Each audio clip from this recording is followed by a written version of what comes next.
24, 25, 26, 27, 28,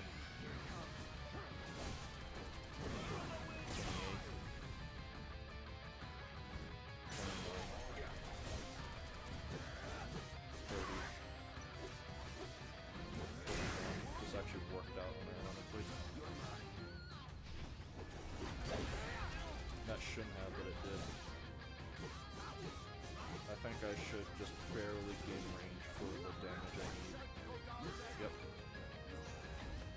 So on turn 30, I believe that was. It was either 30 or 31, because yeah, no, it's 30. That's technically, that phase transition attack is technically 31. Even though it's a thing of its own. It's kind of like the Genji shield. It's debatable if you can even count it. Especially since it's just a phase transition attack.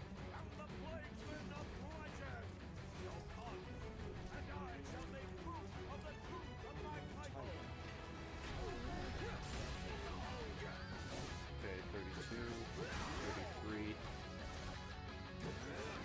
34, 35, 36, 37.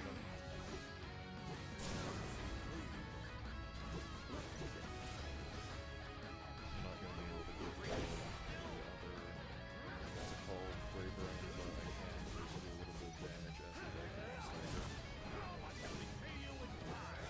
Fuck, I should have pressed triangle there. I would have been my brain just... That was actually a perfect run, though, I think. That was basically, if I was to go as far to put into words... God, I'm tripping over my words so bad. To really quantify what that was equivalent of, like, tasks. Not exactly, but that's, like, to the degree of how what a theoretically perfect Gilgamesh fight would have been. Theoretically. Like, hold on. So, from this is where the fight started.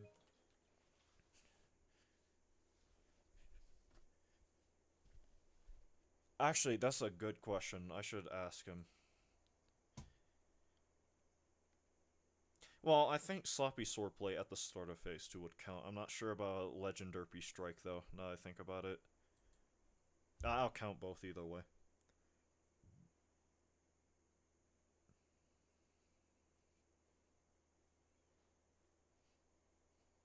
It's taking longer to render than I thought it would. How long of a fight was that? 4 minutes. Those 4 minutes feel like an eternity, let me tell you. So, 1, 2, 3, 4, 5, 6, 7, 8. So 8 turns Naginata's optimal. Extra turn because of the stomp after he loses it, that's 9. So now we start counting his actions in our head up to 7 here. 10, 1. 11, 2.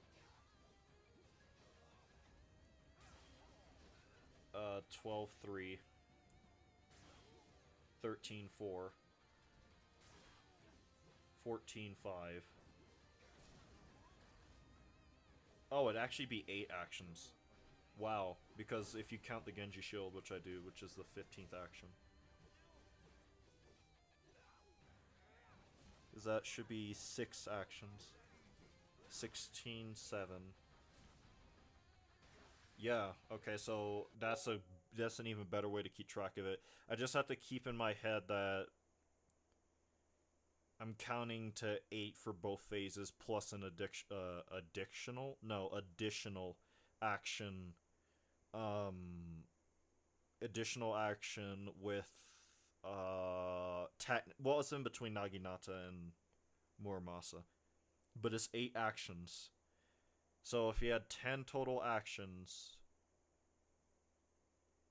or not 10, 12 total actions with Muramasa, he lost in 8 turns. It means 4 additional turns get sent over to the Rune Axe, meaning he has to do 14 total actions with Rune Axe before he's able to summon Banana Fan organically. But that would mean in theory that, hold on, if that's consistent, then that means in theory it's optimally 8 actions per weapon. 8 actions per weapon before he loses whatever weapon and moves on to the next one. If you do everything perfect. So, if I was on... What turn was I on? It was 18. No, 17.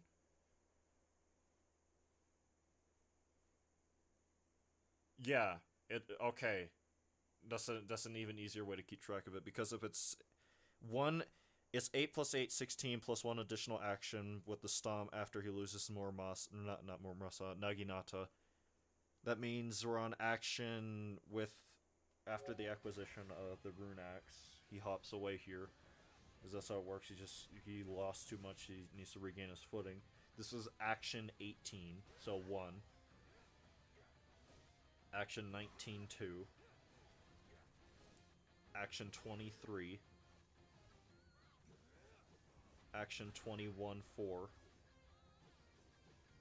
Action 25, or 22, 5. Action 23, 6.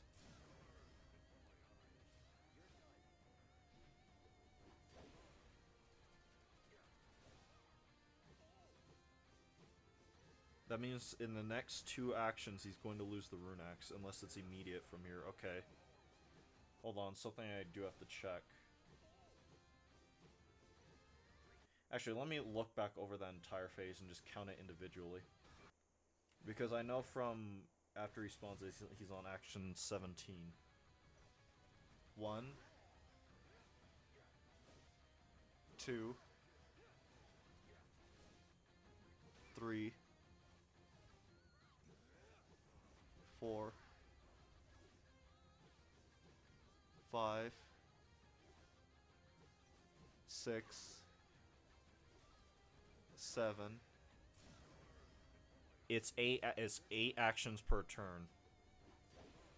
That means each weapon, I don't have to count total actions. I have to keep track of how long he has each weapon.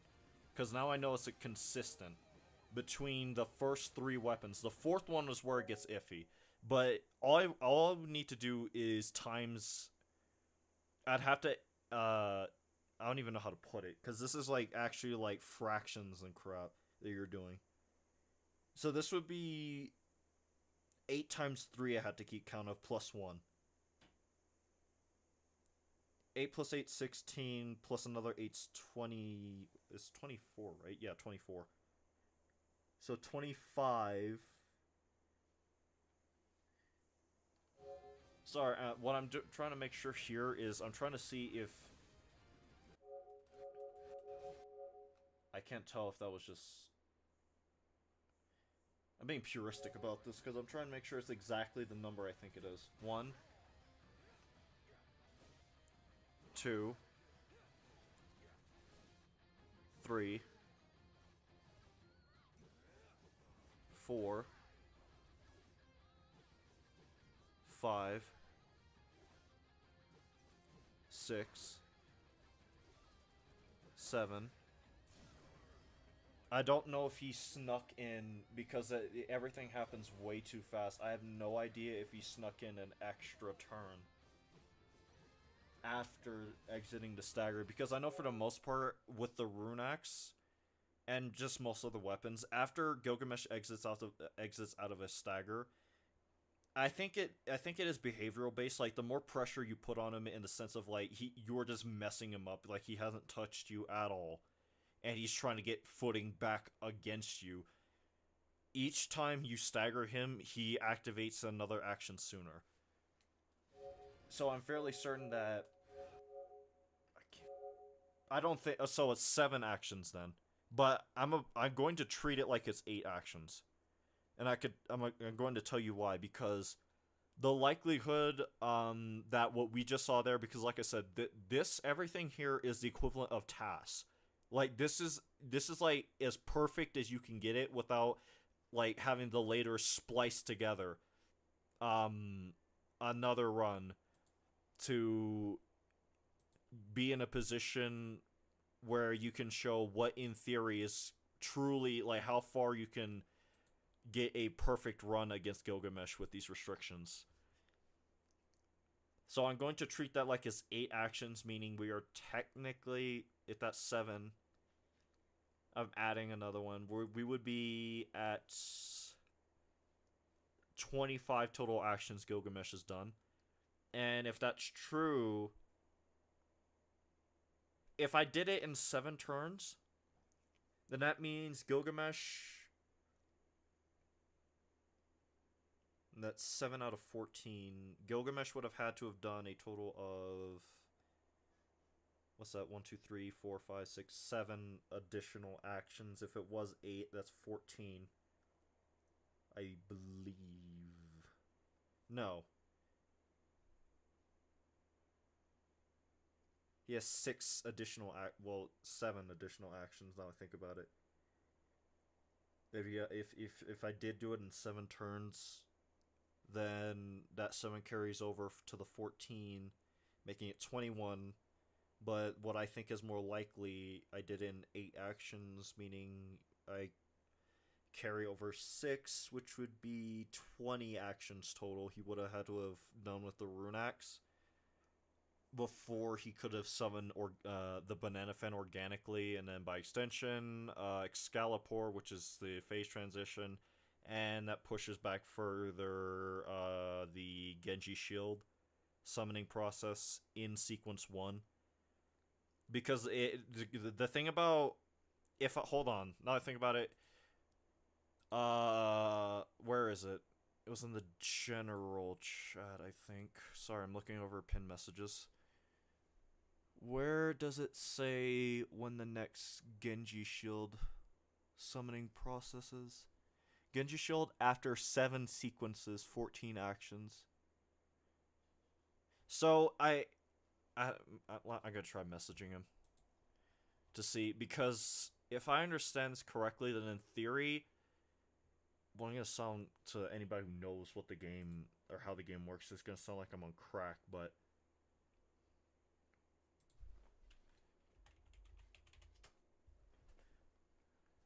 in theory, Gilgamesh should only be able to attempt to summon the Genji shield once per sequence. And if I can get him in a sequence and keep him in a sequence without him jumping away or being in a position where he would be reluctant to summon the Genji shield, then realistically, I only have to worry about him summoning the Genji shield once per battle. Like, per attempt, I mean. Where is Doofus? There he is. How would I even message this to him?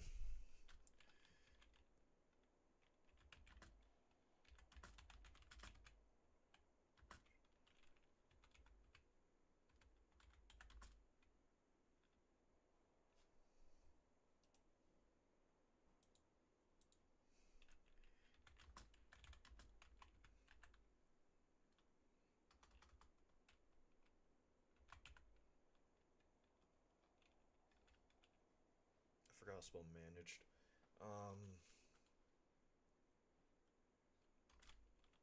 Wait, no, I don't.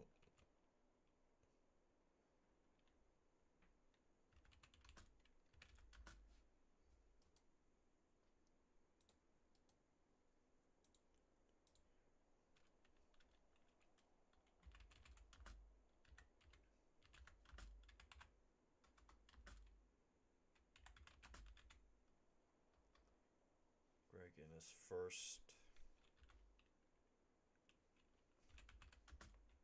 sequence.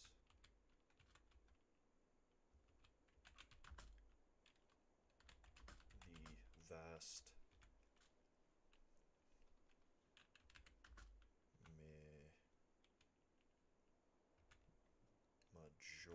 majority of the fight up until swordsman supreme.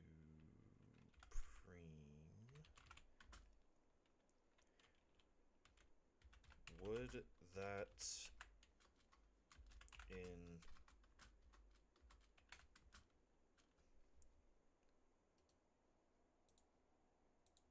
theory mean that Greg only summons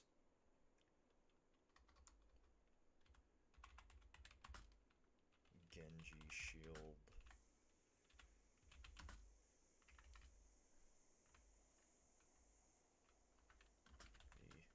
The Genji Shield once per battle.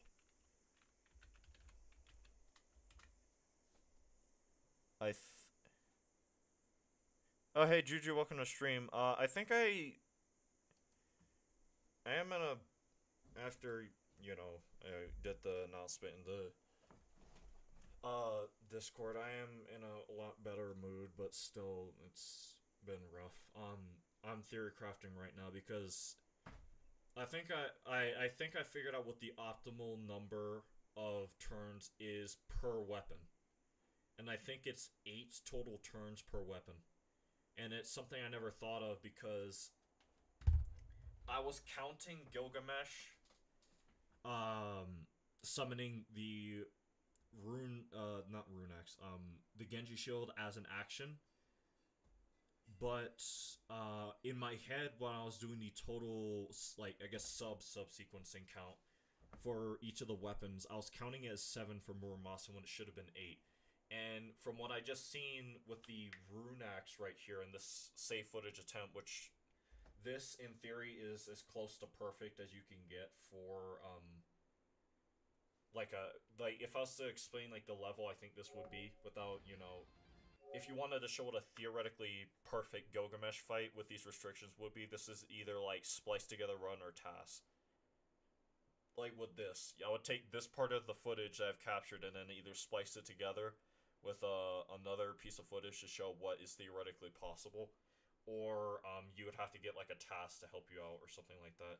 Right now I'm trying to ask Doofus because something I just thought of is if it works the way I think it does, then in theory, after the first Genji show cancel, and if I can get him to stay in his first sequence without error for the most part, then in theory, Gilgamesh will only be able to summon the Genji shield once per battle, instead of like the twice, like I think a lot of us assumed.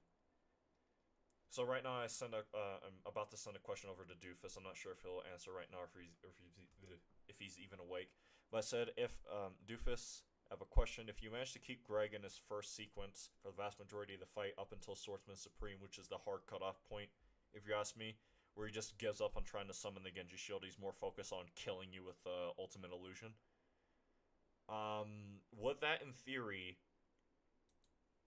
mean that Greg only summons the Genji shield once per battle? If I understand how it works, because the way the Genji shield summoning process works is based off of not just action, like total actions, but sequence counts. If I'm understanding everything correctly, like in the last part of this pin message I have here, next Genji shield after 17 sequences, 10 after the previous Genji shield. But this is with what I'm reading off of here. This is if you do not parry him. So my theory is with parrying, and if you do everything exorbitantly perfectly, then he should only be able to summon the Genji shield once, in theory. But now that I figured out the optimal number of actions per weapon, in theory, because this should also apply to the banana fan, then I don't need to count the total number of actions. What I need to do is basically do advanced fractions and know my times table. So I just need to do. So far, what I have in my head is I need to do 8 times 3, carrying a single extra number, being the one extra attack Gilgamesh does after you make him lose Naginata. So it would be 24 total actions plus 1, so 25, in theory. And if what I think with the banana fan is true, then it would be 20, not 20, Jesus. It would be 32 actions. I'd want him to lose banana fan, or not lose, but you know what I mean. I'd want him to be on action 31 to 32 for the phase transition on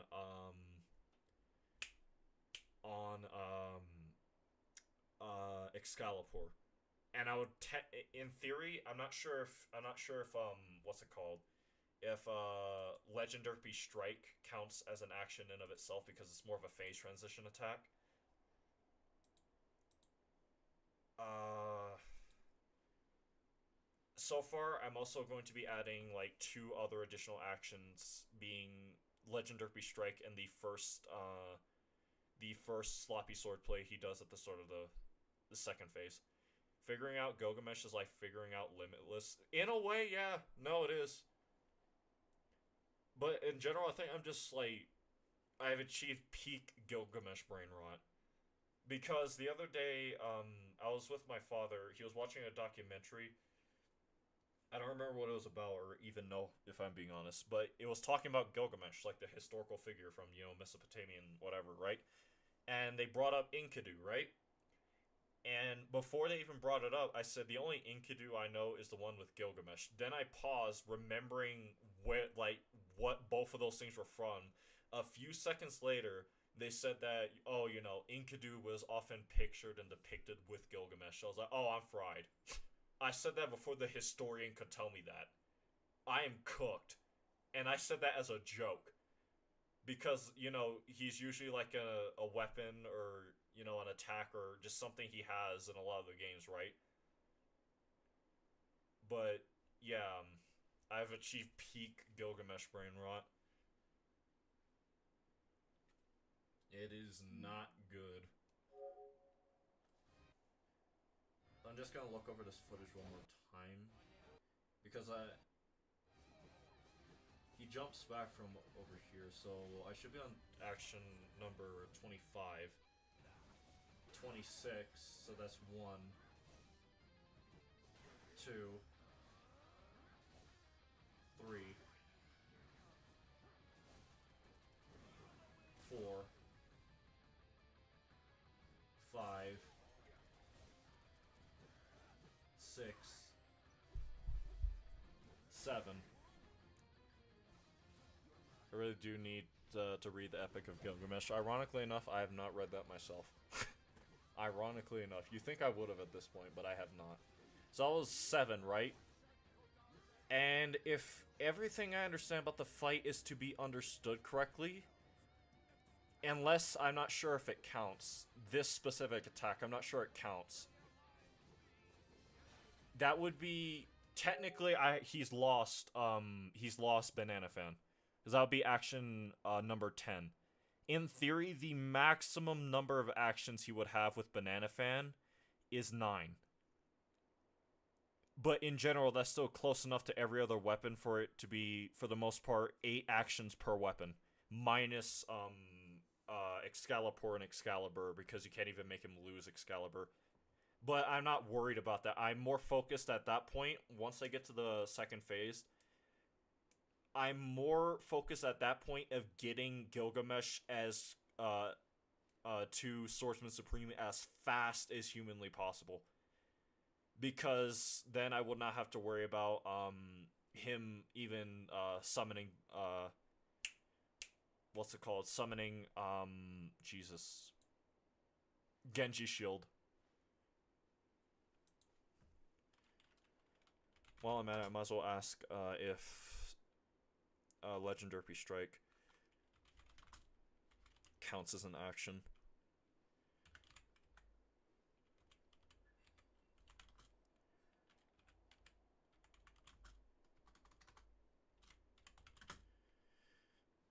Does Legendary Strike also... Or, no. Also, does Legendary Strike count as an action?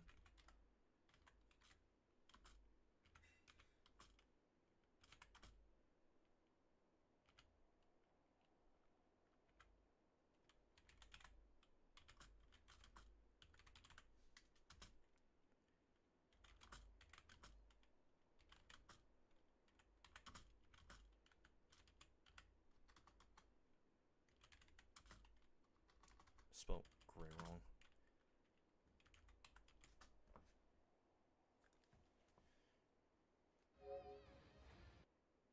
So, going through this cutscene, that attack right there is the 9th action he would have while Banana Fan's in his possession. Meaning, from this point on, I would have to count all of Gilgamesh's actions with Excalibur, because it is a weapon he can lose. So I just need to get... I'm doing this to get an idea of, like, how to better go about this part of the phase, because this is still an unknown to some degree. That's 1. 2. 3. 4. 5. Actually, got him to, this part of the phase way faster.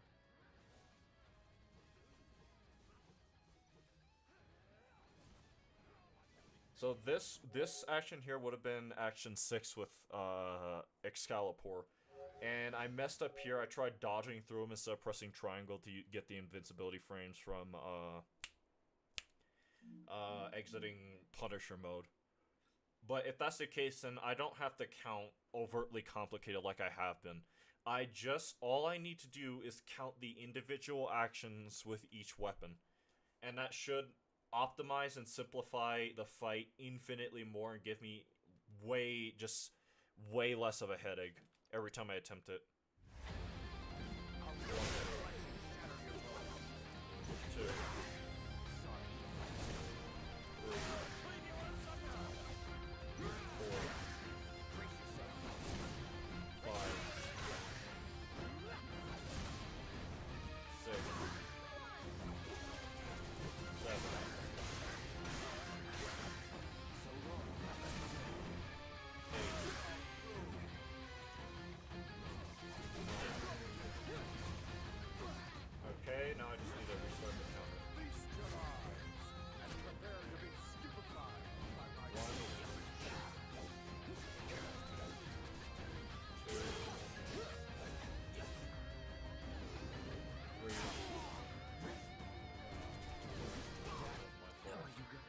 I delayed that final hit way too much. I just didn't want to do too much pressure. 4. 5.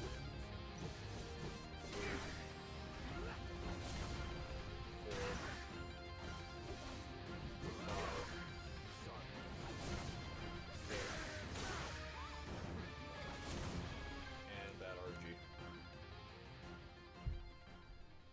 No word from Doofus just yet. I'm not sure he is active. Not sure how I'll even answer right now. I have no idea what time it is for him.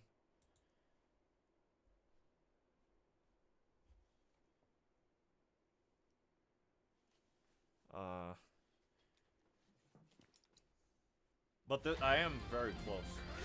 Unironically, I don't know why I restarted, sorry.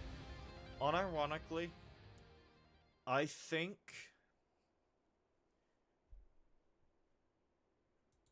I genuinely think, with how far and how much of a science I got this fight down to, the next, like, few very, very serious attempts I do might end up killing him. I think I might actually be able to beat him at this rate. Because if it is as simple as 8 actions per weapon, with only Banana Fan realistically getting 2 additional actions because of both phase 2 attacks, the opening one, or the ending attack for phase 1 and the opening attack for phase 2, I might be in actually prime shape to start looking at each of these attempts not being so much of like a practice run, and being more of like, I might beat him, like, each attempt. Even in this stream, I'll go as far as say is even in this stream, there is a very high likelihood I end up beating him. Just because of how much I understand this fight. And just how much of a science I got it down to. Because I basically gaslit myself without realizing I was counting the Genji shield summoning for the total action count. But I was not doing it for the Muramasa action count. And now that I know it's a consistent 8 actions per weapon, he might just be cooked.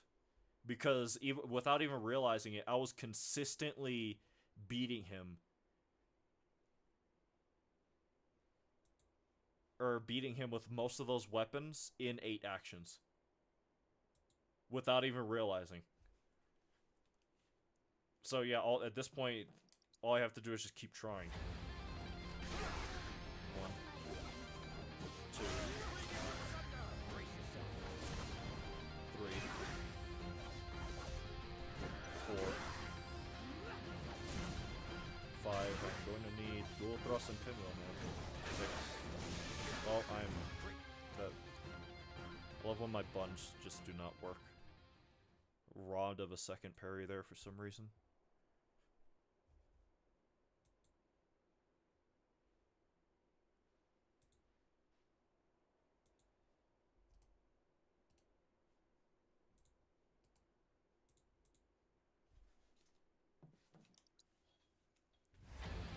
And bad RNG.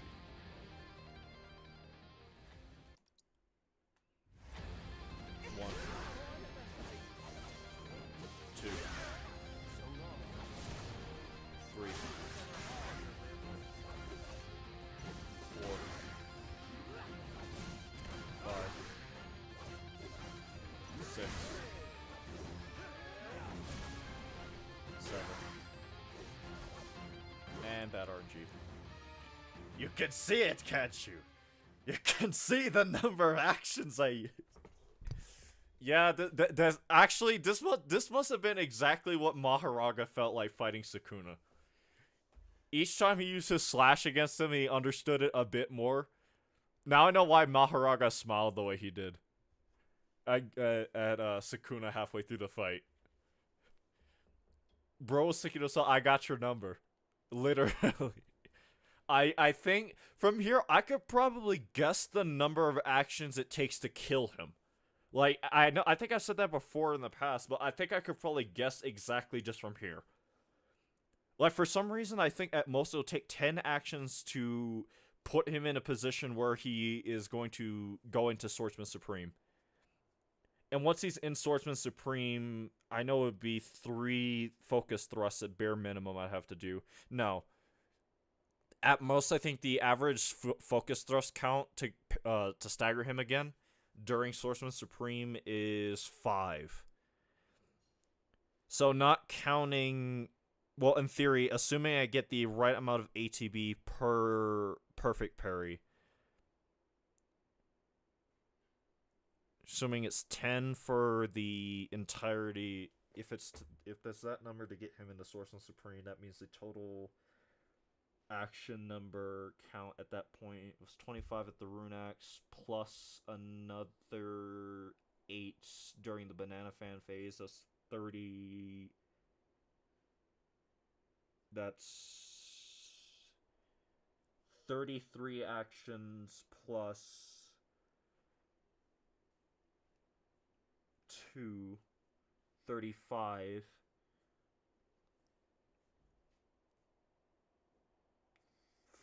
45.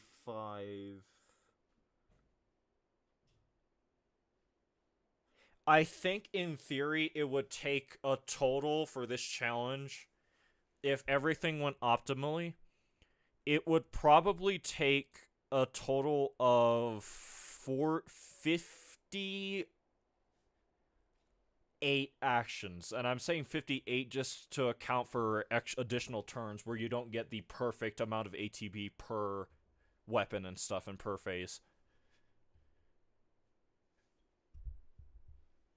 If it ends up being close to that number, then I know the fight way too well.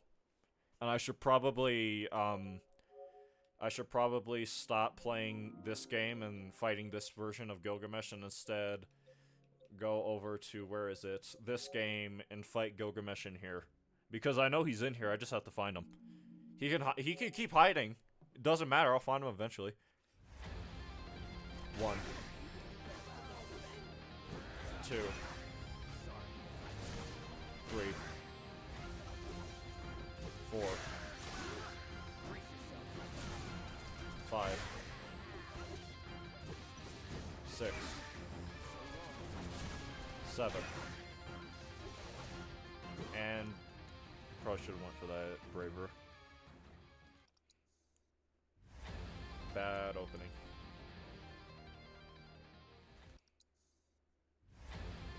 1.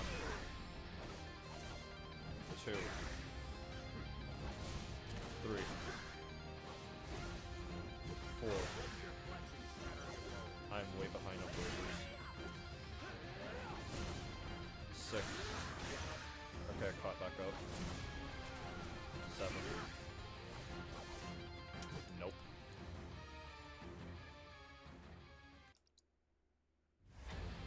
Why?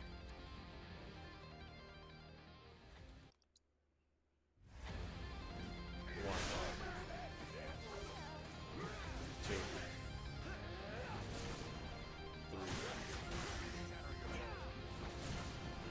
4. 5. 6. Why? Yes, my ancient Heian era technique. I haven't used since the Heian era.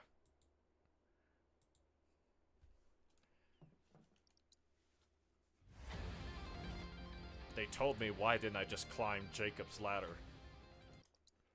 So I did. 1. 2. 3. 4. 5. 6. I'm not getting the ATB I need. I'm not sure if it's just because of positioning or something, but 1. 2. 3. 4. 5. 6.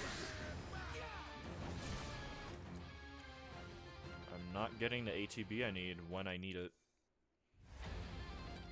And I'm getting bad openings on top of that. 1. 2. 3. 4. 5. 6. Come on. Never mind. He keeps trying to climb Jacob's ladder using his anti-Jacob's ladder technique. 1. 2. 3. 4. 5. 6. 7. Jesus Christ. I don't know if this is extremely bad RNG or if I'm starting to notice the fact that you need to parry him at specific times and hope he does specific attacks to get more ATB to be able to do a certain number of bravers before the 6th turn. If that's the case, then I've been doing this fight perfectly unconsciously, and now I have to do it perfectly consciously, just to get past the first part of the fight, to then do the rest of the fight perfectly.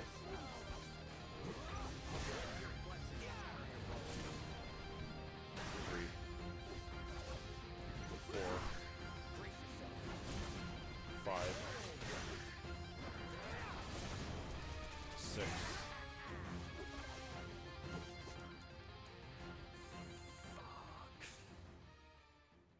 How it feels to hit a black flash. 1. 2. 3.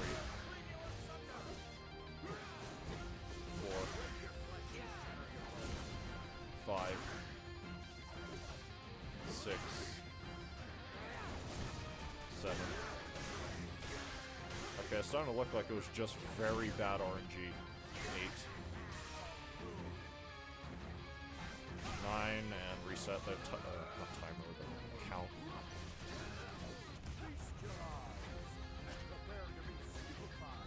1.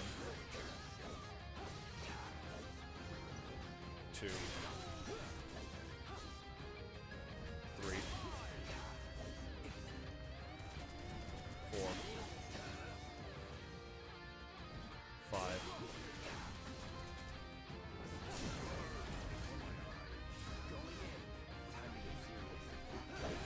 And of course it didn't crit. Please crit. And that did not crit either. No black flashes for me. 6. 7. Well, I made him lose it early there. Oh wait, no, it's still 18 because I didn't count him summoning again. You sure that's right? So that's 1. That's 2. 3. 4. I do not have the ATB I should have. I think I should be able to get... Oh my god. Unless it rolls pathetically low. Just 17,000 damage. And he immediately exits out with... God damn it. 1.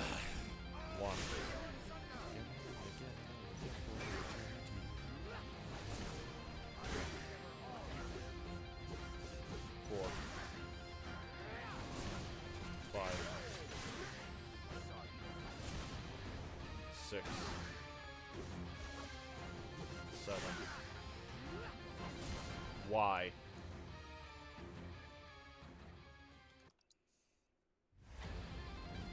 1.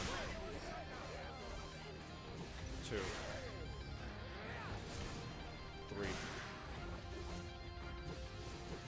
4. 5. 6. 7. Why? Yes, my ancient Gilgamesh pose technique. I haven't used since the Heian era.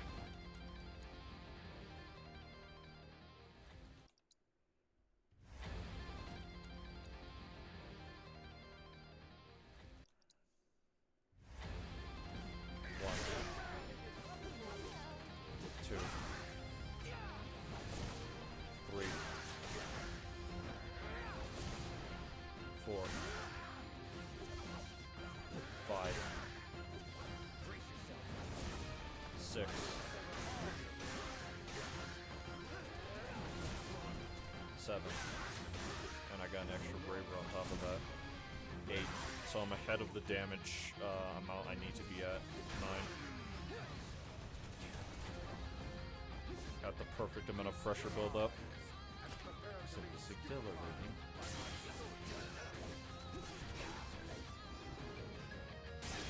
2. 3. 4. 5. 6. Please be a black flash, and it rolled pathetic. Great. please be a Black Flash. And it wasn't, but it's better than nothing. 7, 8.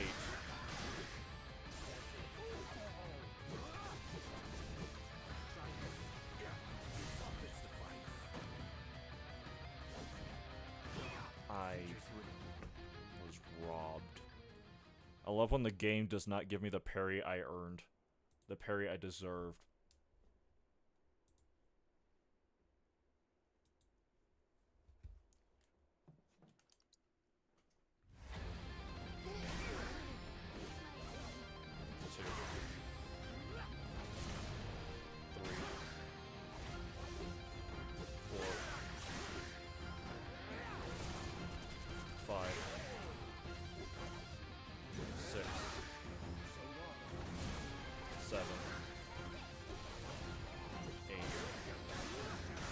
This is going to be a... what? In 3 Bravers.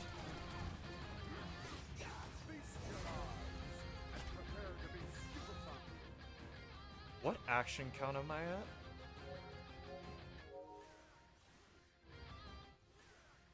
Not far enough back.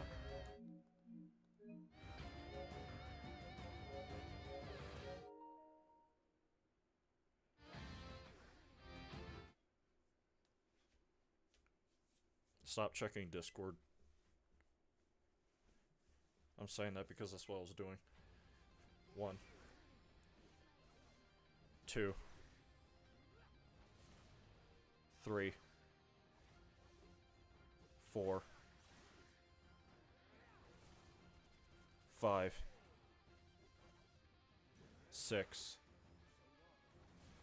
7, 8. That is... I've never seen that happen before. 9 actions, yeah. Okay. No sorcerer has ever been able to hit a Black Flash on command, but something about this man makes me feel different. I don't know about that one. Every time I want to hit one, it doesn't work. So... 1. What am I doing? 2. Oh, I missed that. Because I forgot what part of the fight I was on. Did way too much pressure build up there.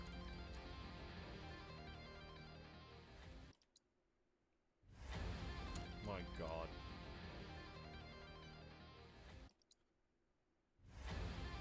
Big dog. Jacob's ladder's to your right. Well, I guess it's his left, but... yes, to your left, not mine. 1. 2, and that missed.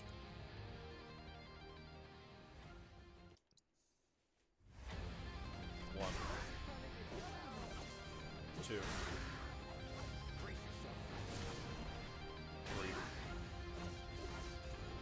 4, 5. Why? Ancient anti-unknown technique I haven't used since the Heian era.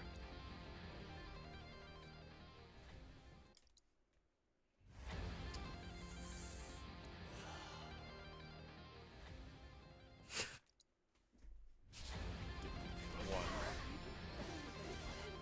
2, 3, 4, 5, 6,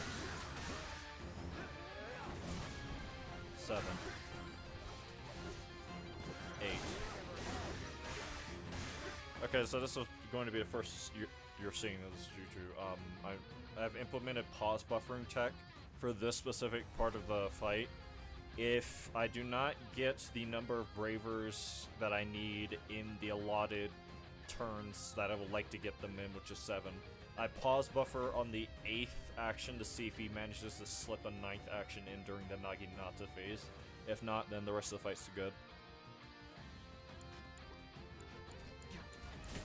Does not appear like he did.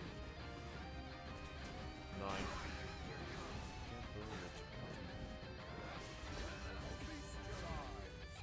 Prepare to be 1, 2, 3, 4, 5. Oh, no, I missed that very entirely. And I can tell you why, because I hesitated for a bit, because I actually did too little pressure damage there. 1, 2, 3. No parry either, apparently.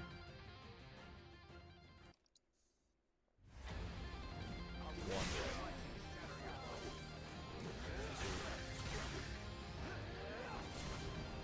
2, 3. 3. Wait, no, 4. Jesus, too much counting. 5, 6, 7, 8. There we go. 9. Focus thrust. Also, thought of some useful tech when I hold with operator mode. The dodge should do a specific amount of pressure buildup. 14. No, it's 13 I'm on. This is 14. 15. Wait, I'm counting the wrong way. No, that's 6. And that rolled low. Please. Alright.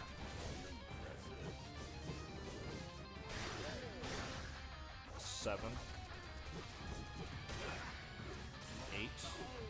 I barely got that when I needed it.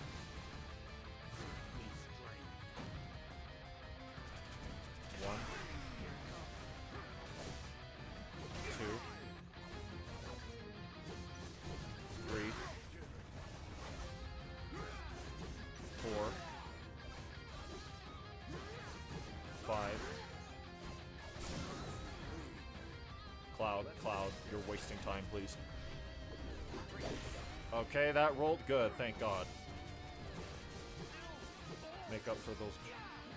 And that missed somehow.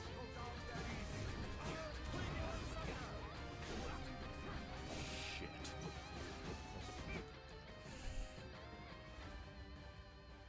I think it's because I missed that braver. God damn it.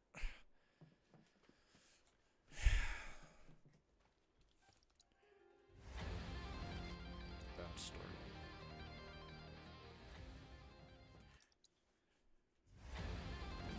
One. On top of that, infinities and rolling garbage. Just in general.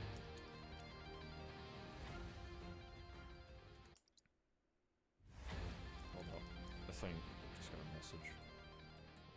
Yep. Elaborate first sequence from the start of the fight.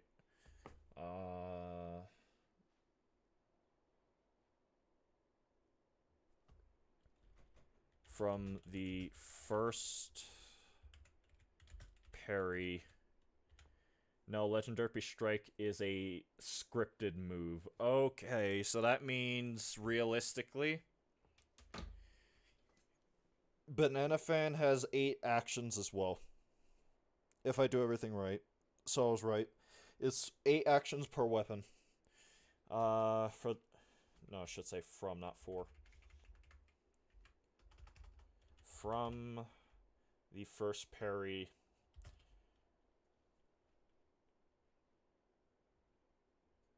God, this is a complicated way to describe it. So, I know the way Gilgamesh works is if you dodge him, like, for example, I guess the best way to equate how he works, if you parry, quote, parry Gilgamesh with, Sephiroth, for some reason, it doesn't work the way it does with literally every other character in the game. It treats it like a dodge, and by extension, it gives him his base sequencing math that he would have if you just, did not parry him at all, which would be from Naginata to, all the way down to Excalibur. Naginata has two actions he can do. One of them is from the weapon itself, and the other one is a stomp. Then he goes to Muramasa, which is three actions. Two of them are from the sword. One of them is from the stomp.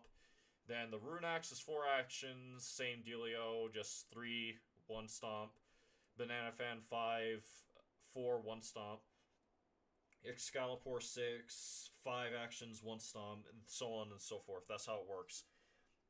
So, if you parry Gilgamesh, his sequencing goes to an entirely different track, and it basically stays the same for the most part, unless you are in a position where he misses an attack on you, or you dodge out of a wave attack. I'm not sure, to this day, I'm not sure how much it affects it. I think it offsets the sequencing count by like 2 to 3 actions. I'm not exactly sure. It could be more, but I know it gets him closer to exiting out of that first sequence. So keeping him in that first sequence, in theory, would be parrying him at the start of the fight, and from the first... God, how do I even put this? From the first parry...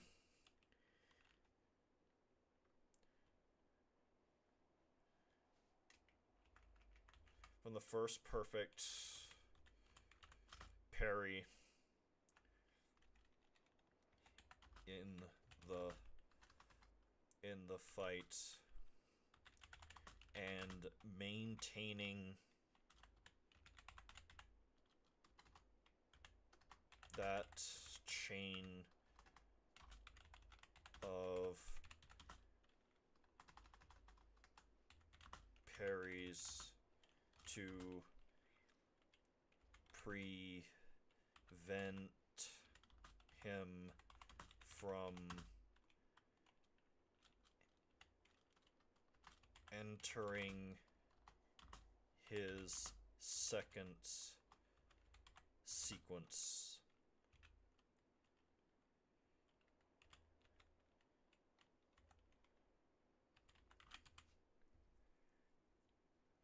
This shit does not need to be this complicated, but for some reason it is.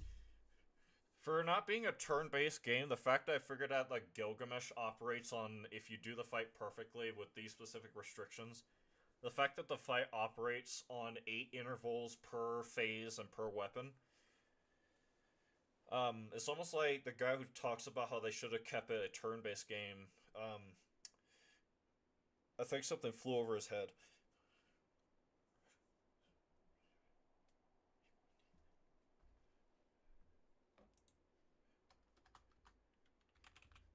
Isn't struggling your favorite part?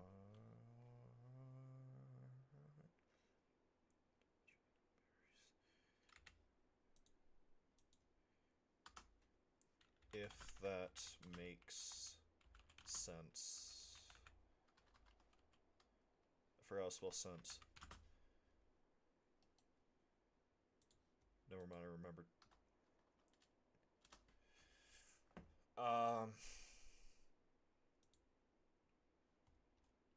I also don't want to... I'm just going to wait for him to respond. I don't want to drag him into this, stream just for this specific thing, because I think I know what the answer is, but, it is what it is.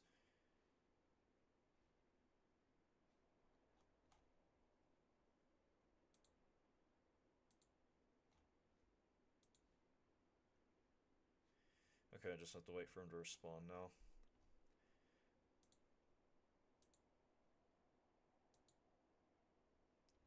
Oh, I should also act, because at least I presume. It would make everything more consistent, though. Also, I am assuming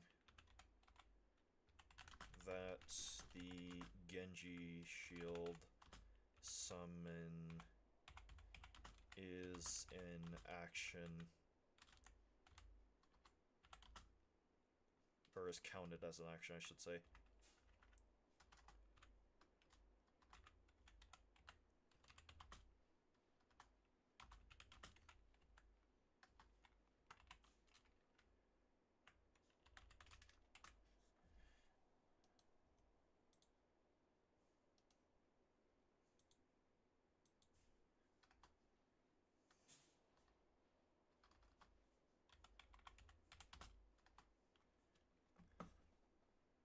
Genji Shield summons count as an action?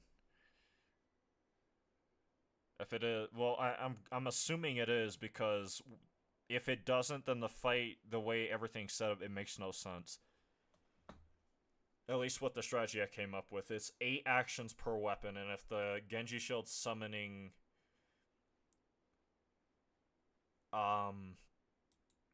was like a I'm not sure how to put into words. On understanding how this fight works on this level is actually like you're doing borderline physics, like theoretical mathematics. You can know exactly what it is you're trying to say, but God help you trying to say it. 1. I already started counting by accident.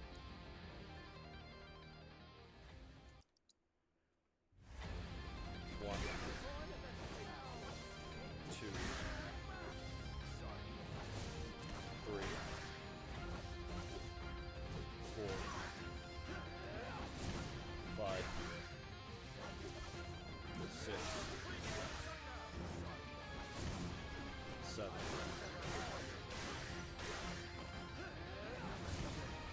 8, 9,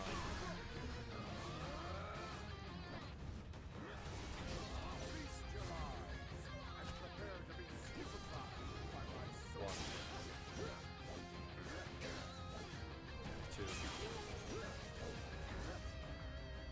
3, 4. I think I did too much. 5. Nope, perfect. 6. And it rolled good.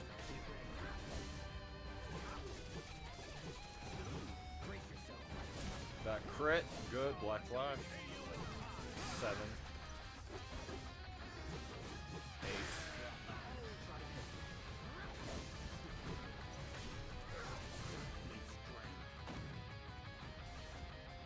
1, 2,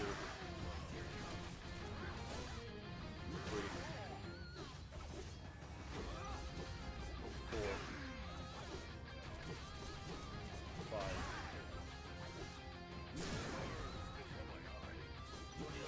I'm not gonna be able to get that other brave ring. And that rolled low. God damn it. Barely.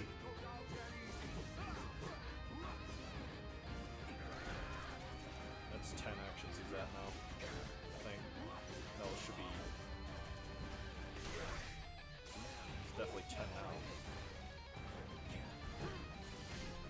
He's still in his first sequence though, so I do not think I need to worry. 1, 2, 3, 4, 5, 6, 7, 8.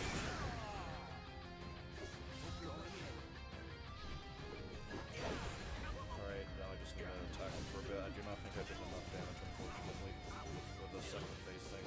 We're about to find out, though. And that is horrible. Yep, because now he's gonna summon. Man, I need Infinity's End to not roll like garbage every time I use it. 3, 4.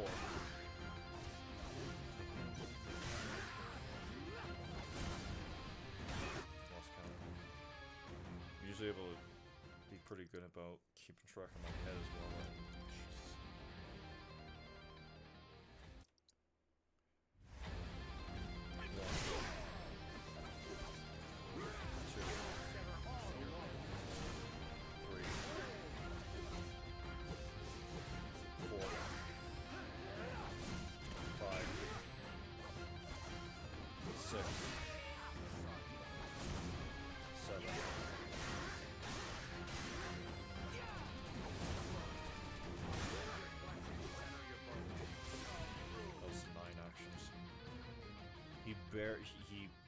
if you're not trained, you would barely notice it.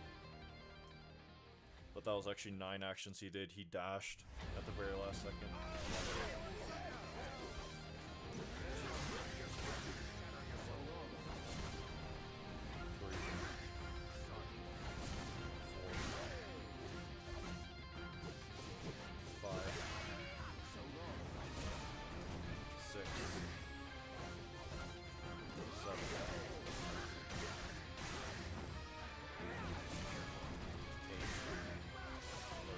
What should have happened before, but it didn't for some reason.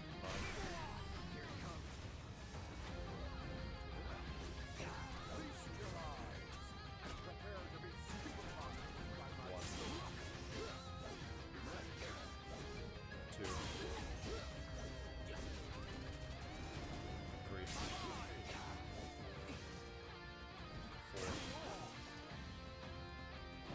Four. What?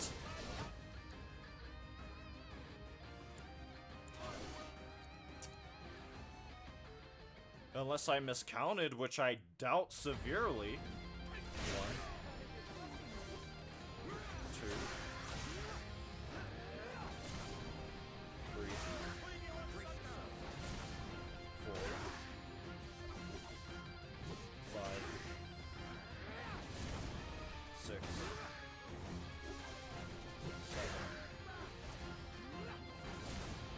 8.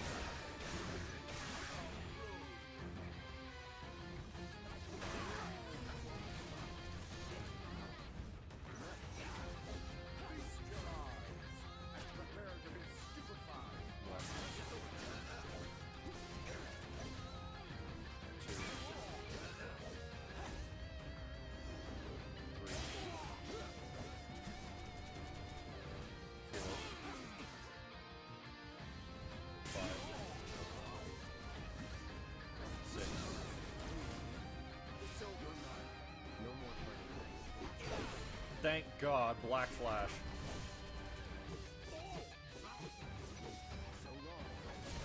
Two. 1. Wait, no. 7. No, 8. I'm behind.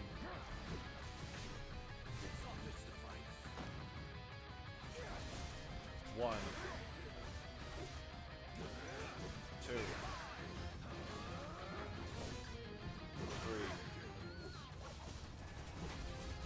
4. 5.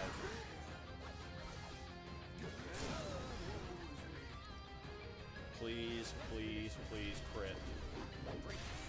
Didn't crit, but it rolled good.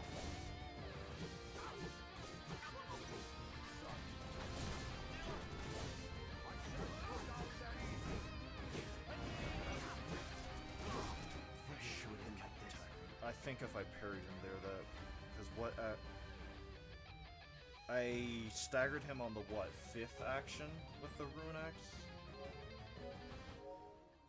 Well, that's not what I'm looking for. That's after 2 Black Flashes. I will never see that luck ever again. 1. 2. 3. 4. 5.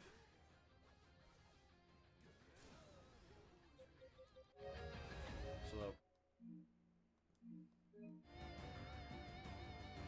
he did Brutal Swing.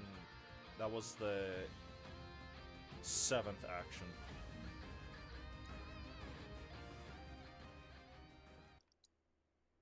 But if I did everything perfectly, I should be losing the Rune Axe at the very start of exiting the phase position.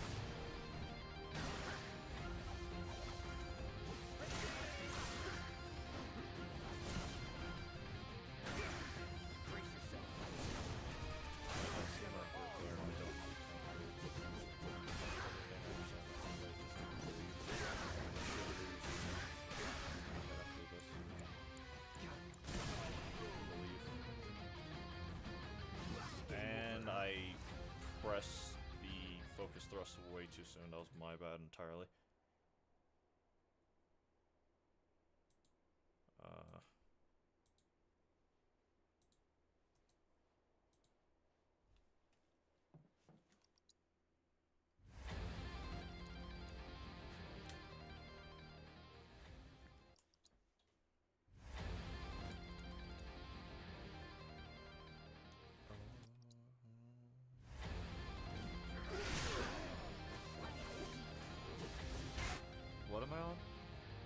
2.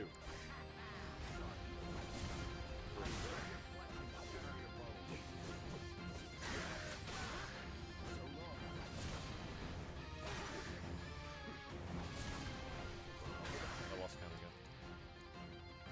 At this point, I'm too paranoid not to go for anything that isn't perfection.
Shouldn't have gone for a second one.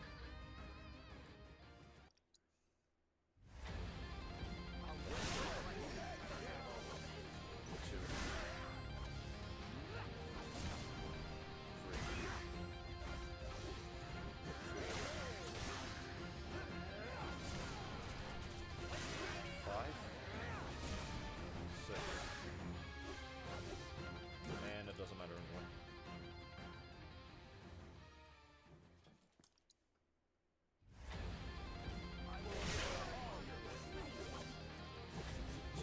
What stuff?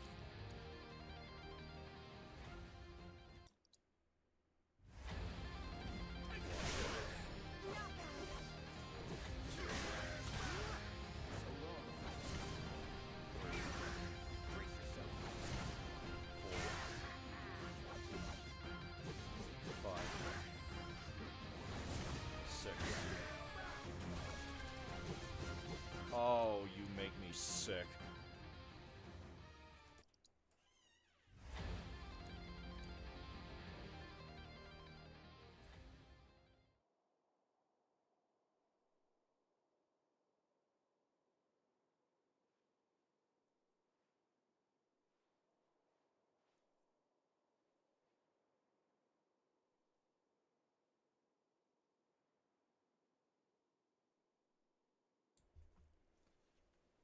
Sorry, my food got here.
How does the 6 size work again, Juju? That was too late. Bad damage cycle. Now you're in for it.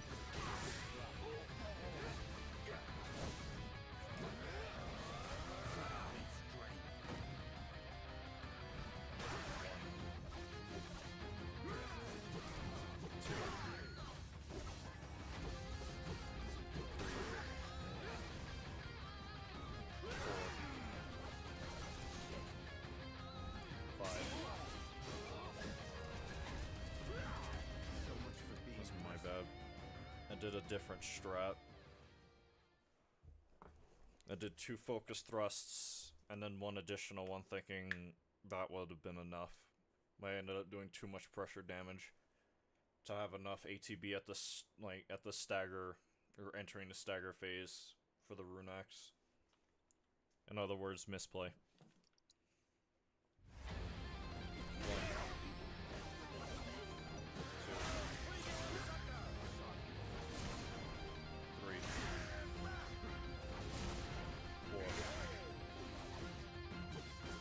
5.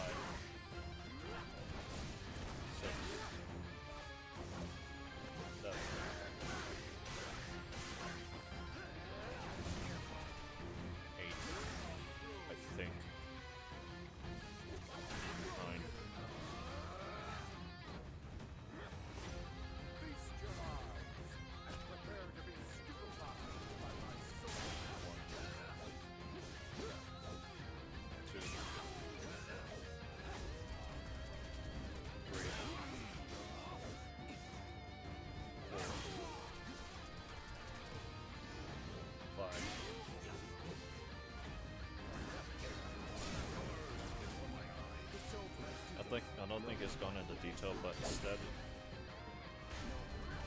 of his eyes absorbing light, I did not pay attention to what it rolled before. 7. 8. Absorbing light. They see cursed energy and see how it flows. I can't remember. 1. 2. 3.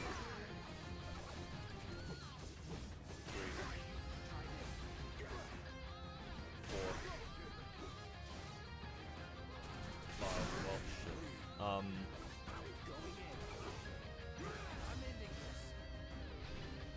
Can't remember also. He sees light or.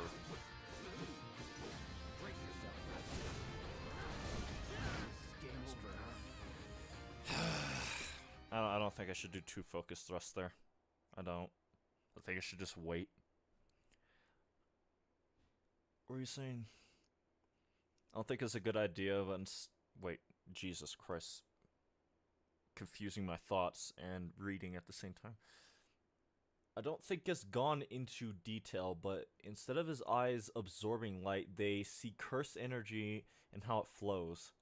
I don't remember if he also sees light or if it's specified, but it's why he gets tired if he doesn't wear a blindfold or glasses. Okay, that does explain a light. A light? No, a lot. Jesus.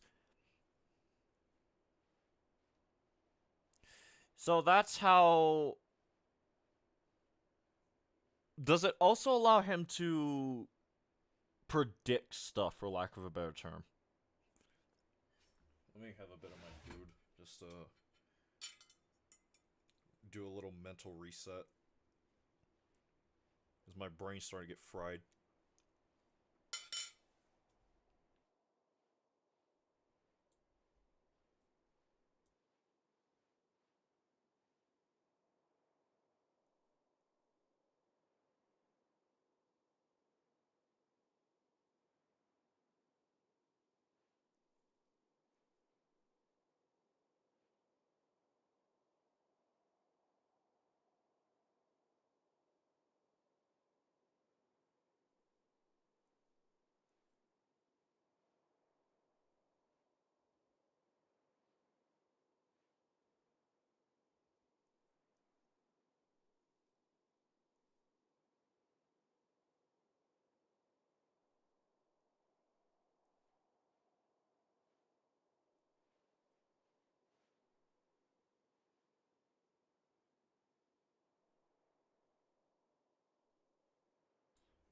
Pretty much. Because he sees cursed energy in such detail, he can infer what a technique does.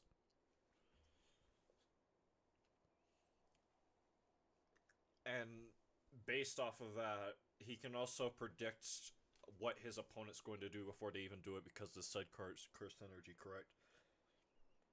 From what I'm understanding.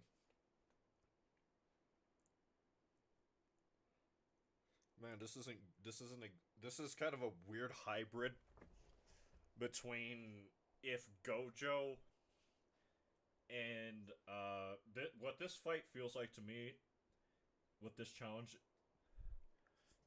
it's not unique to him, but there's also a spark that occurs the moment a technique is about to be used, so the combination lets him easily predict when and what someone's going to do. Okay, yeah. So in some weird backwards way, with everything I figured out about this fight, it's like if Gojo and Maharaga did a fusion dance. The trial and error up until this point was Maharaga's adaptation, and now me understanding how his sequencing works is Six Eyes. And parrying is infinity. 1, 2, 3,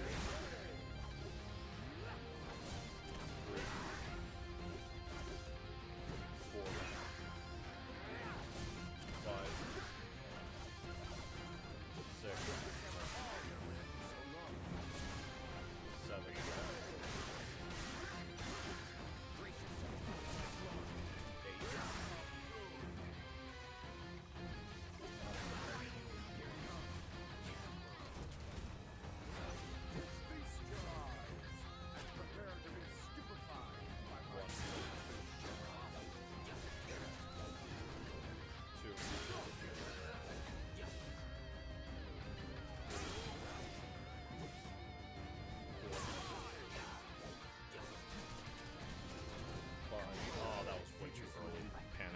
got behind him. It was assumed that instant World Cutting Slash Binding Vow got rid of the spark.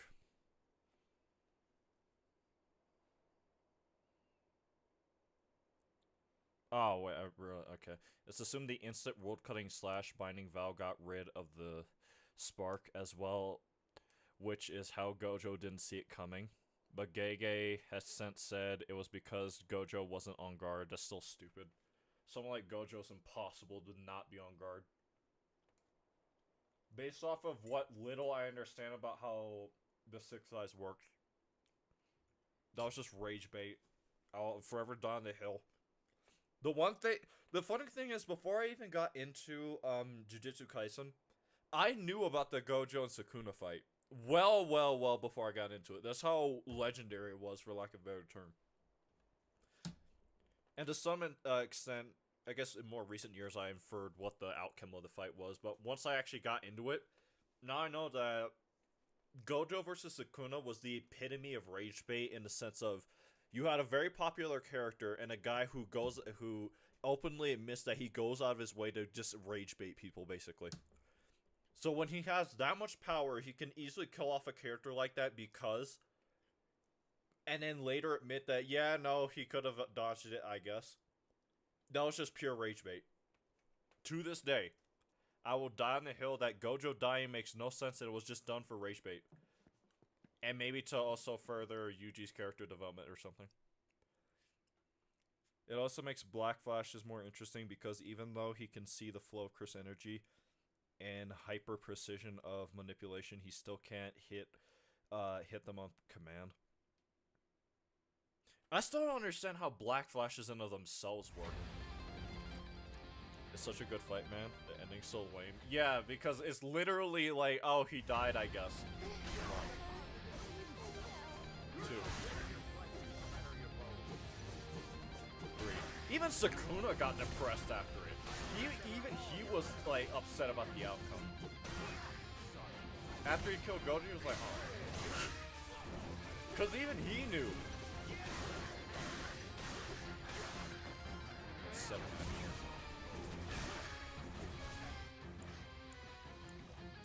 Nope.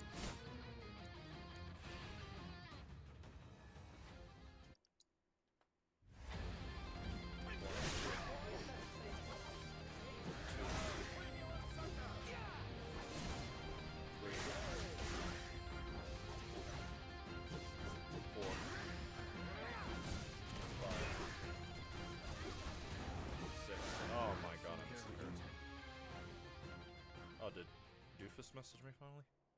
No, it's something else. What's this notification? For nothing. Might as well have a little bit more of my food while I'm here.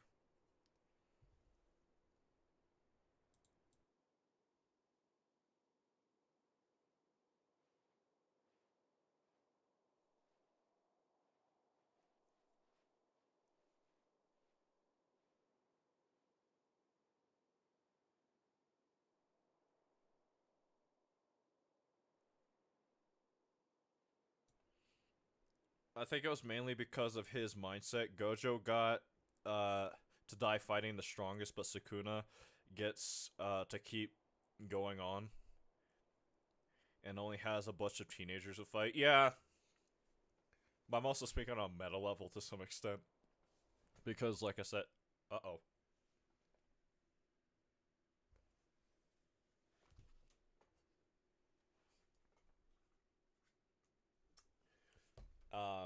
Sorry, I unplugged my console. That's not good. Hold up. Uh,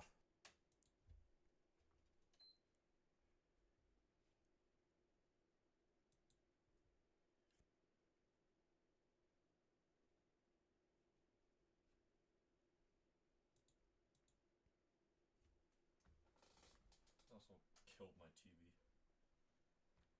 There we go.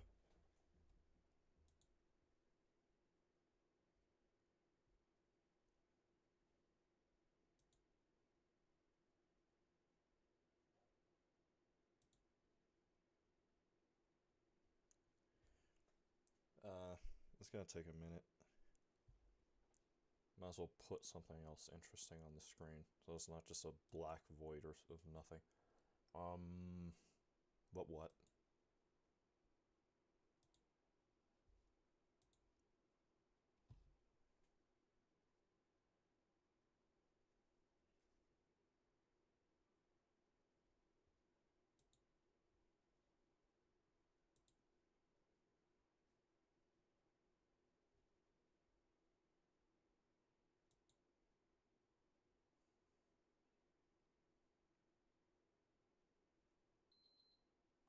Thank you.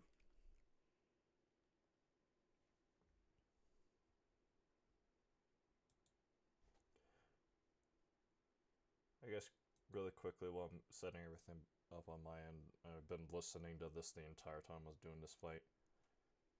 Tenebrosa Sanguinum.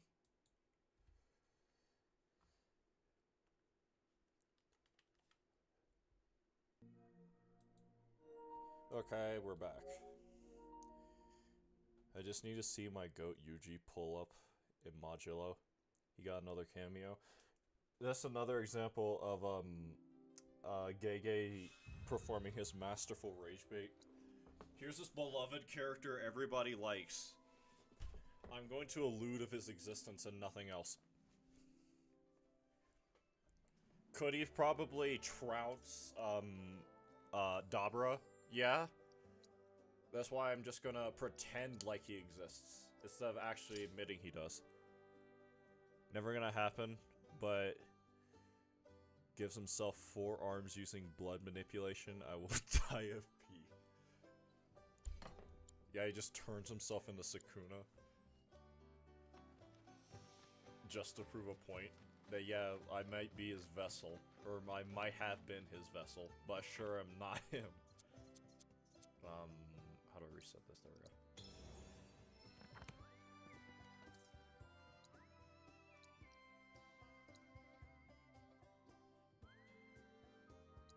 Honestly, I do like the build-up. At this point, I think he's just like... I don't know if it's rage bait or if he's like doing some kind of 4D chess masterful build-up to like the reveal of Yuji just pulling up on Dabra and the other kid with the 3 eyes. I forget his name. And then Yuta's other kid. He has 2, well, I guess 2 grandkids, I should say. This is the one with this with the 10 shadows, Maharaga. And then the other one. I forget their names.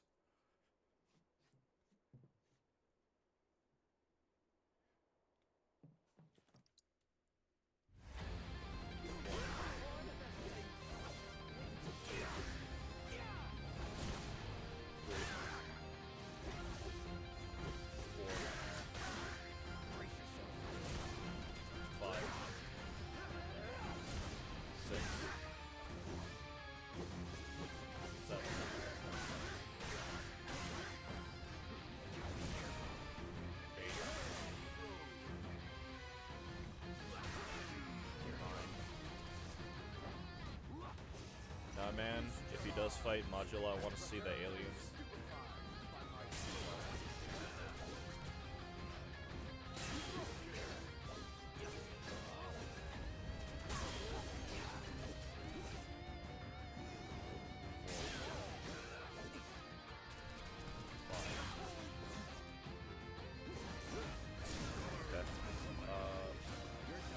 Most of the aliens have absolutely no idea why they're roll up.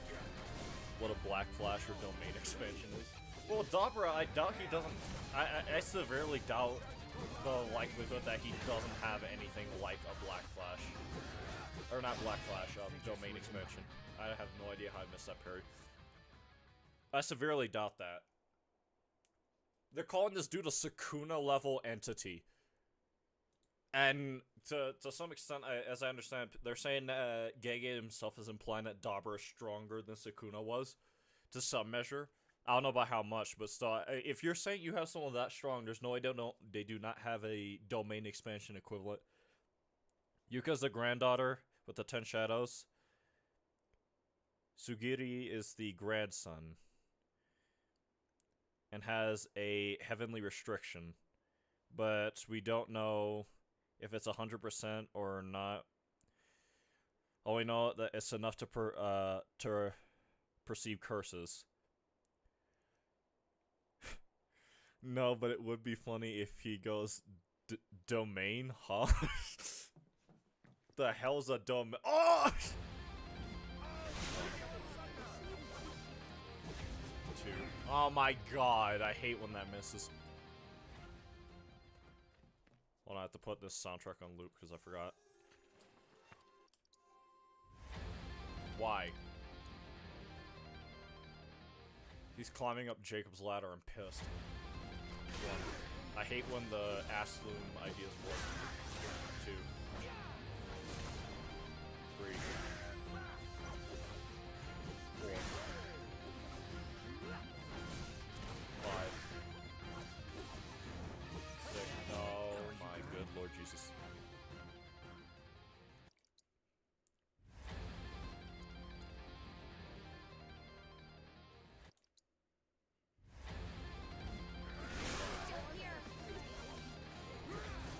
What happened to Rika, by the way? Did they finally say what happened to her? There's no way something like Rika just disappears.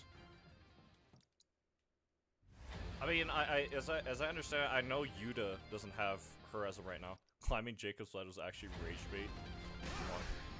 There's no way it wasn't. 2. 3. 4. 5. 6. 7. Oh my god, he's climbing Jacob's ladder. Some Yujiro level, yes. Rika is in the ring. Oh. And Sugiri, right, has the ring, as I understand it. So that means you're telling me an MF with a heavenly restriction is running around with Rika, Queen of Curses? Is that what I'm understanding? If that's the case, how let me get this straight. Why did they just send both of Yuta's grandkids after Dabra? For real. What was bro going to do against the Queen of Curses and Maharaga? That's ignoring the other, like, BS Shikigami that the 10 Shadows users get. Like the deer, the immortal deer that has infinite, like, reverse curse technique and also cancels out, like, curse energy and curse techniques in general. That thing's also a part of it. That the Sukuna tamed just to flex.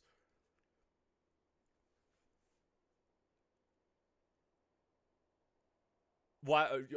I'm confused. Why they did just send both of them after him? I don't care if it's like a one-on-one. Look, I'm a Dragon Ball fan. I'm tired of like the Cell Saga Tournament stuff.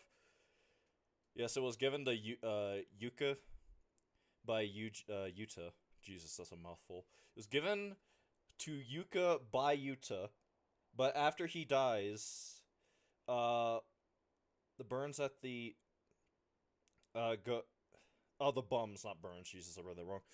The bums at the Gojo clan took it and gave it to Sugiri. Low-key the correct move, but they were such assholes about it. What? So the Gojo clan just sucks. Period is what I'm understanding it. They were horrible to Gojo. It's a wonder he turned out as good as he did, and they're also horrible to everyone else. Apparently,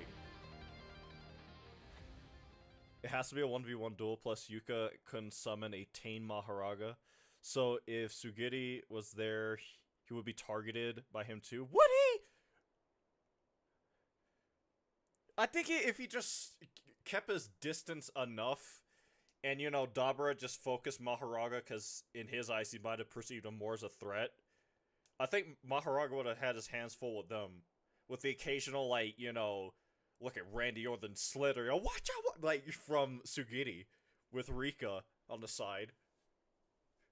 Actually, like rage baiting him mid fight, and then not Sukuna, Jesus, Maharaga comes in with the suplex.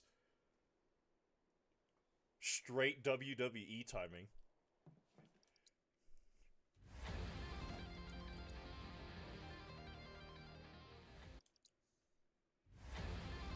Jesus Christ, he's climbing Jacob's ladder.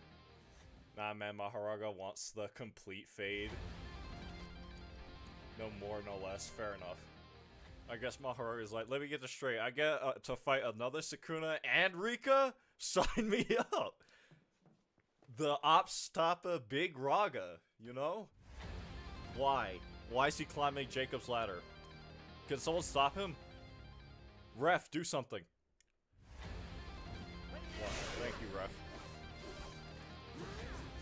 Oh. Oh, I love when that misses. Watch, she's gonna... Yep. Climb Jacob's ladder.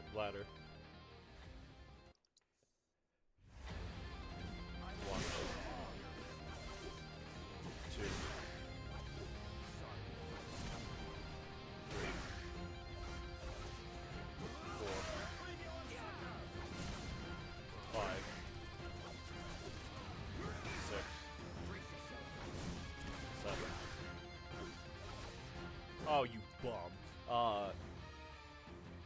Yuji was the only one Jujutsu Society thought could/should fight Dabra, but he's MIA, so Yuka had to step up. I just thought about that.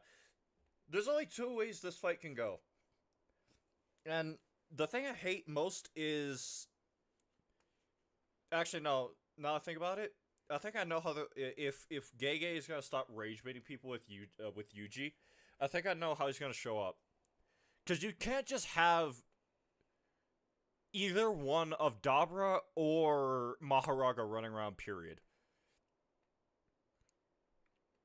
It should have just had my goat Yu swaps his soul into a terminal cancer patient. Yeah. The fight's either gonna go one or two ways with Yuka and Dabra.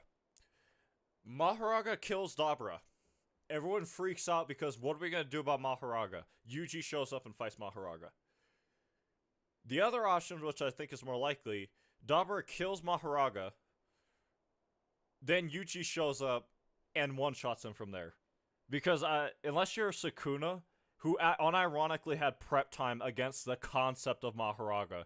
If you ask me, the only reason why Sukuna did as well as he did against Maharaga to begin with is because he actually had, like, prep time against Maharaga to be able to counter him properly. Because if you watch that fight, like, either the manga or the anime, if you pay attention to what, aside from, like, the beginning where he's really testing the waters against him, half of Sukuna's attacks after he summons his, like, after he does Malevolent Shrine, he's trying to one-shot Sukuna. Or not Sukuna, Maharaga. He's trying to end the fight as soon as possible. So when Malevolent Shrine doesn't work, he goes like, huh, I guess I'll just use Furnace. And that works. So if you ask me, I think Dabra's gonna get messed up to some degree by Maharaga because he doesn't know what it does. He probably halfway through the fight he'll get an understanding of, oh, it's adapting to my techniques. But he probably won't know that would mean at a certain point, like, it's either you one-shot this thing or it kills you. My theory is Yuji will step in to be Maho in a similar way Sukuna did in the Shibuya and Talk no Jutsu the aliens. Funny you should mention Talk no Jutsu. I actually started watching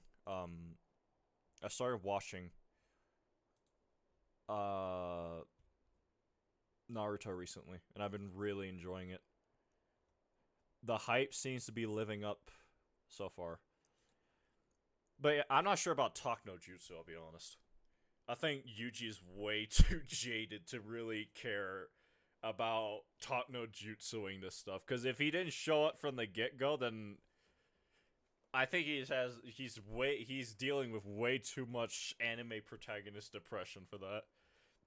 We're starting to understand it, and his technique has a second ability, so he's not completely cooked yet. Yeah, but I see it like this. From what I remember about the Sukuna Maharaga fight, Sukuna was hitting Maharaga at most, like, I think the most he hit Maharaga with any singular technique is when he was faking out Maharaga with his dismantles, where he would like throw his hand out and then pretend like he's gonna throw one out, and then he actually throws one out, and then Maharaga was like, what? And then he adapted to it. But whenever he was like straight hit by something, like the second or fourth time after he was hit by it, he instantly adapted to it. Technically, if you want to get hyper specific with it, the most Maharaga was hit by any one of Sukuna's attacks was Malevolent Shrine, which is like 1,000 cuts a second. But even still, like, if we're to be realistic, he might as well have just been hit like 3 or 4 times with it before he understood it, before he immediately started regenerating and adapting. So even if it does have a second effect, I think it would be like a similar situation of Sukuna faking out Maharaga. Like, at first he might be confused, and then he'll be like, oh, I get it now, and then adapt.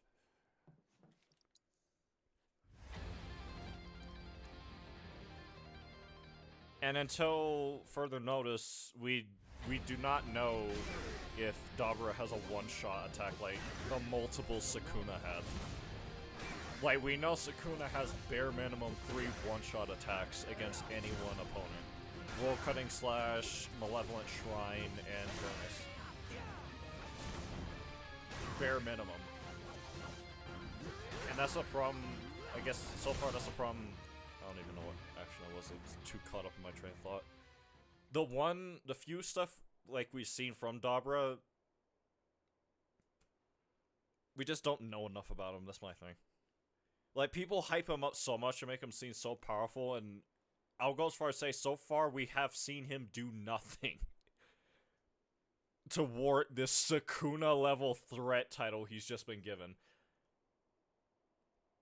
I assume that's gonna be the second ability reveal.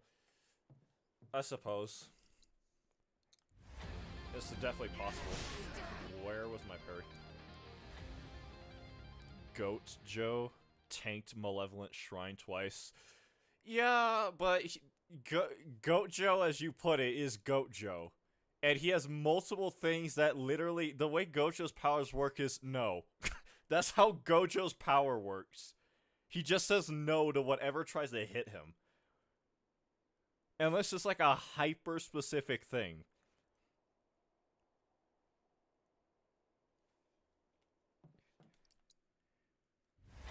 And that's both for the Six Eyes and Infinity.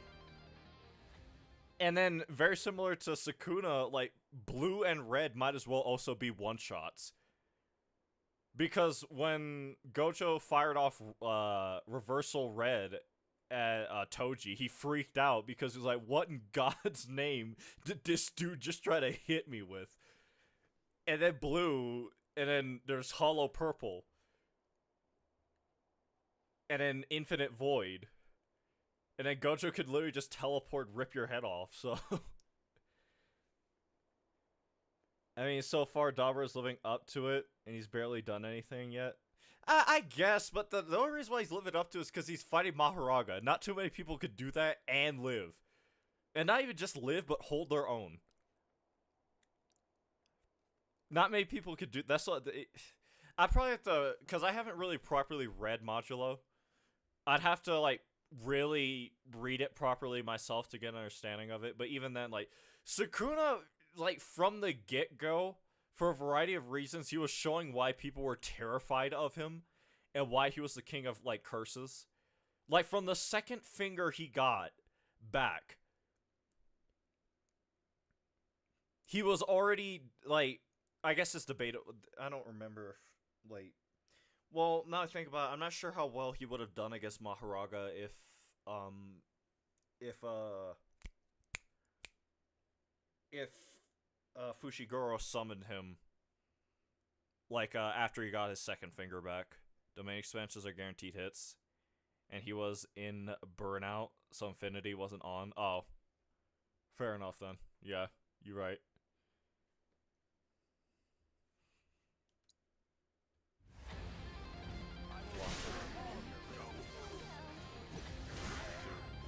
So wait, was he just Well, no, he couldn't do that, huh? It was Burnout. He wouldn't be able to do reverse curse technique.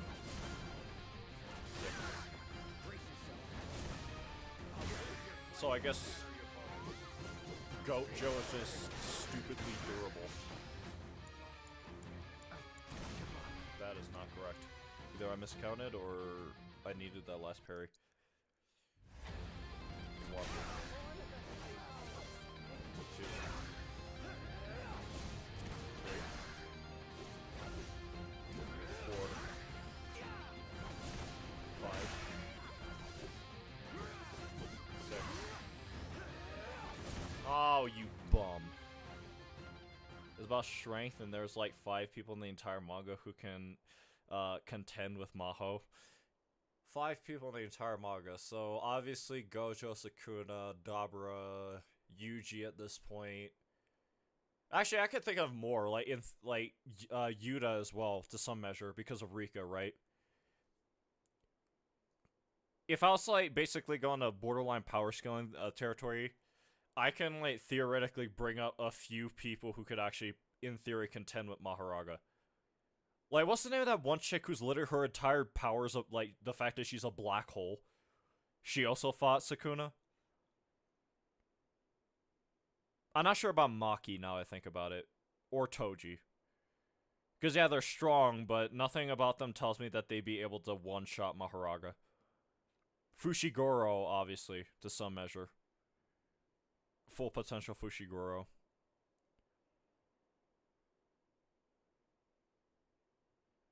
Combo of both, he has insane curse energy reinforcement and reverse curse technique on full blast. Only innate techniques go on burnout, so no infinity red, blue, or purple. Oh, so what you're saying is he poured into his cursed energy. No, hold on.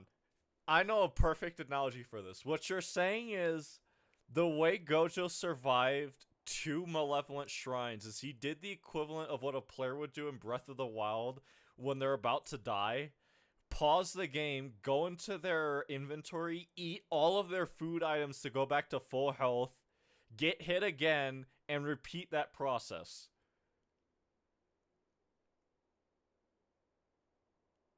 He was literally spamming potions, is what you're saying. Bro was spamming X potions. He put on regen with cure, and he was spamming X potions. 1,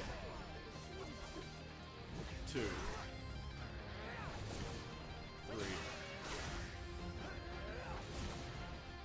4, 4, wait, 5. Oh, you bum. Yuta could maybe contend with him, but he wouldn't win. Black Hole Lady, Kinjaku, yeah, that was someone else I was thinking of. Potentially, depending on the curses he stocked up. Sumiki, Black Hole Lady, if she started with it. Yeah, it's hard to adapt to a black hole if you're already in it. I was about to say like Kenjaku technically also Gato by that lot. Well, actually no, cuz Gato's the way Gato's ability works is he is able to absorb cursed spirits on a from basically all the way up into lower special grade curse spirits.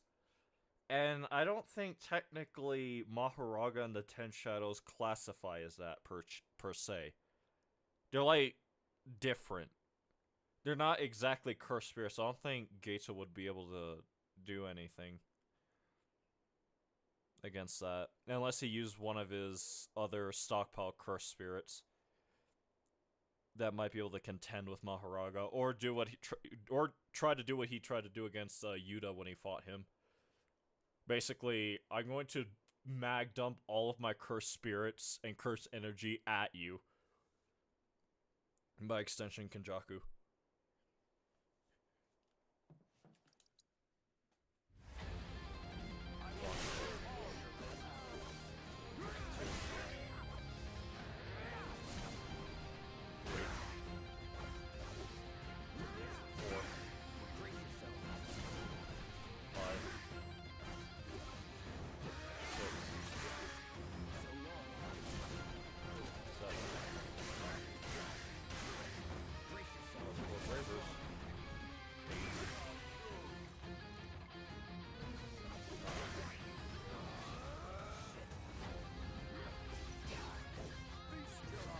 Currently, Yuji should,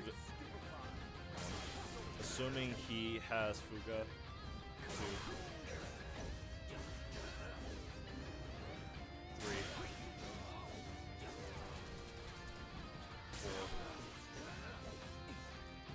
Shit. Actually did too much. I thought I was behind on pressure damage, and I was ahead. Way ahead.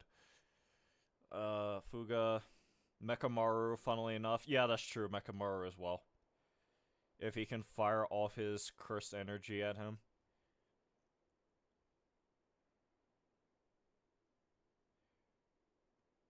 Yuzuru. Who's Yuzuru again? Is that blonde chick that convinced Gato to become a racist? Isn't that her? With perfect spear?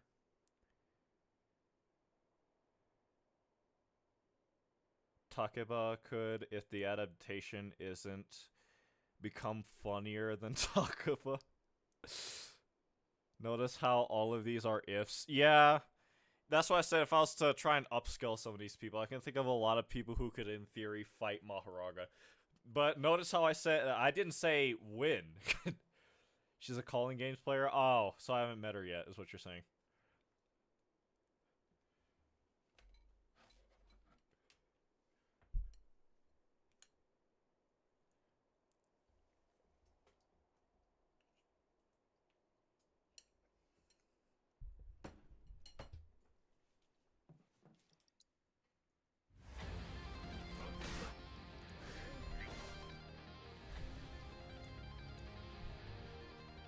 Oh, sorry.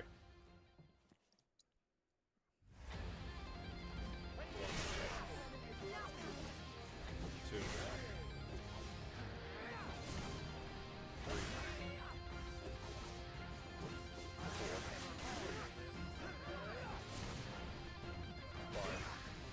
Something I just thought about. 6. Juju. Have you seen that fan comic someone made? That was like it's one of those. I don't know if you've heard of it. It's like type what?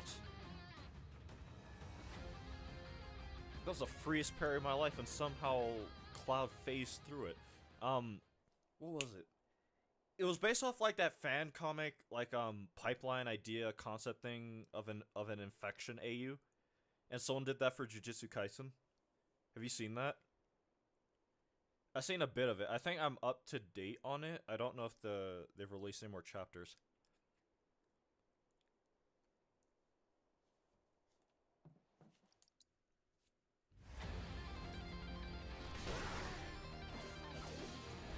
Two.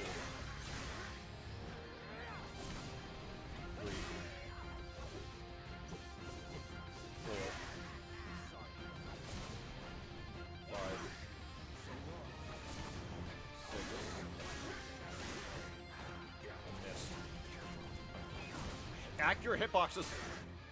But I have to restart. He can jump over his stomps with Braver. It's theorized working with heavenly restrictions. Working with a heavenly restriction user is required to beat Maho since he can't. He probably can't perceive them. But I don't really buy it, to be honest. 10 Shadows domains could potentially kill him as well.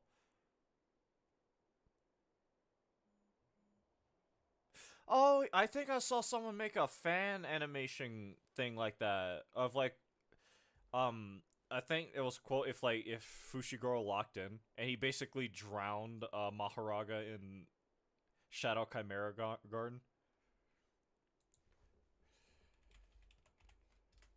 And that's how he tamed him. But I don't know if that's even possible, because if we understand how Maharaga works, wouldn't he just be able to adapt to drowning? So even then,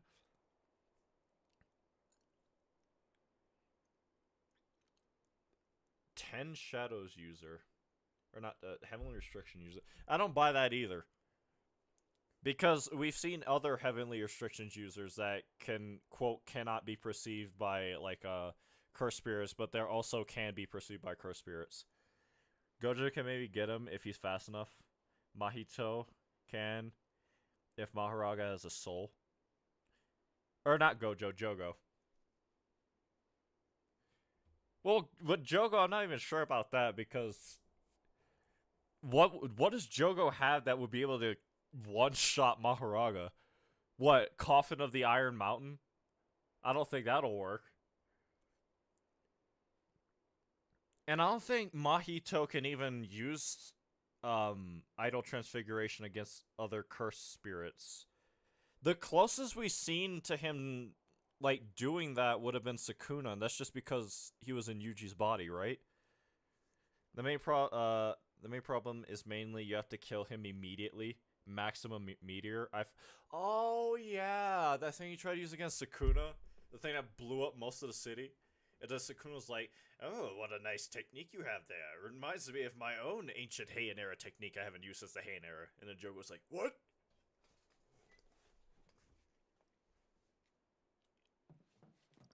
Actually, you know what? Wouldn't that mean that, unironically, Jogo's like one of the few people who can immediately kill Maharaga? Because, if I remember correctly, that move impressed Sukuna. So much so that it prompted Sukuna to use Fugo. So, does that mean that Jogo was strong, but just barely weaker than Sukuna and Gojo? Mahito can manipulate any soul, however, curses have an innate resistance because they are aware of souls. Ah, I see.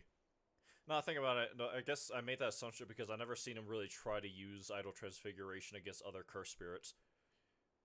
Probably because, you know, they're on the same team and he hates humanity. And he also wants to rage bait Yuji. Actually, I just realized how backwards my logic is, because we saw Idol Transfiguration technically work on other cursed spirits because of what Kenjaku did.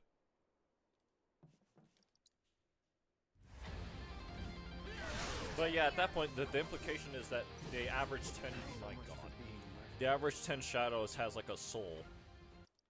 And I guess that could be the case, but for some reason I don't buy it.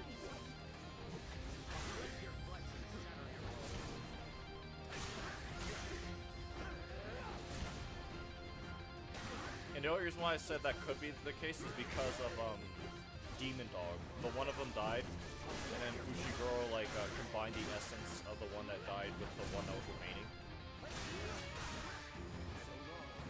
But then it's a question of like, what happens to Shikigami when a new 10 Shadows user inherits it?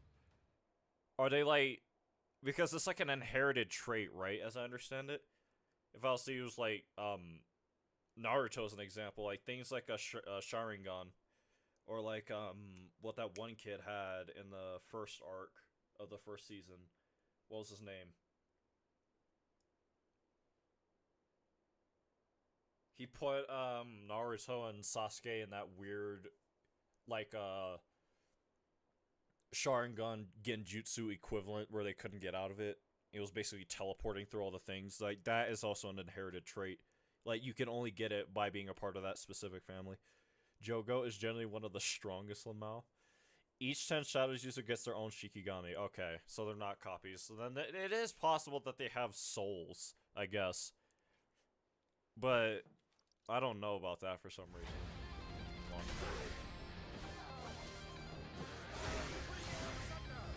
So I don't even think Mahito has a chance. Because that's implying that they have souls, and for some reason I doubt that.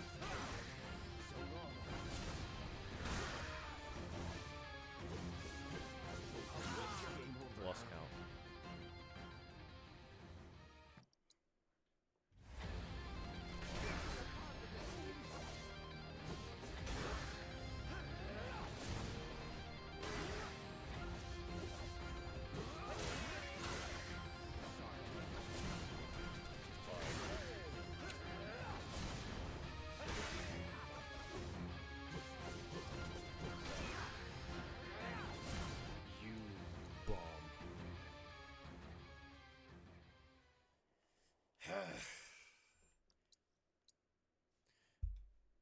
I haven't got any confirmation back from Doofus just yet about that question. I don't know if he's testing it. The only reason I say maybe is because Maharaga seems to be sentient. And it was gonna head out. I was about to say, I was either gonna play like one additional random game. I think that's gonna be the last attempt I do. But even that, I think I will just wrap the stream up here. I wanted to play like some other games, but I ended up getting a little bit too close to seeing Maharaga's technique, or not, to seeing Gilgamesh's technique. I got a little bit too close to seeing it, and that made me want to push through to beating him. Yeah, I think I'm gonna end the stream there. Hopefully, by the next time I stream, I'll probably have something from Doofus better explaining what's... If my theory is correct, then I should only have to worry about the Genji shield once per attempt. And if that's the case, then that is a huge load off my shoulder, because at that point I can focus on killing him. I don't have to count as much. It'll just be a race to get to Swordsman Supreme. Yeah, I think I'm gonna end the stream there. It was nice to actually be able to stream again and just not be depressed, for lack of a better term. Yeah, thanks, as always, to Juju for hanging out, watching my descent into madness. And if you enjoyed the stream, please be sure to like, comment, subscribe, remember to always stay anonymous.